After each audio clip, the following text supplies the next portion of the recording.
એક તો છે ને મારા પપ્પાને છે ને એક એવી આદત છે, બહુ ખરાબ આદત છે, જ્યારે હું એમની જોડે ફોન ઉપર વાત કરતો હોઉં ને ત્યારે ગમે ત્યારે છે ને બાજુવાળાને ફોન આપી દેશે, લે વાત કર.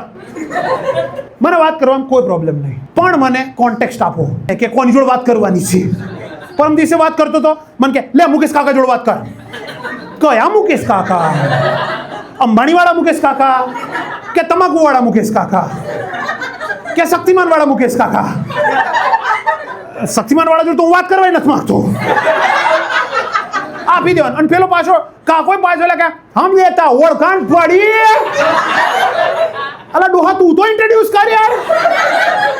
લાઈન સીધો ઓળખાણ પડી. અને ડોહો એટલા કોન્ફિડન્સમાં કે 2 સેકન્ડ તમારી ગાંઠ ફાટી જાય. તમને લાગે એની આ કયા મુકેશ કાકા? મને આનું સોલ્યુશન મળી ગયું છે. આવા કાકાનો ફોન આવે એમ કે ઓળખાણ પડી એટલે એમ કહેવાનું હા પેલા બે જેમનો છોકરો મુસ્લિમ છોકરી લઈને ભાગી ગયો હતો. ડોહો તરત ફોન મૂકી દેશે કે છે અમારે ઓળખાણ નથી પાડવી.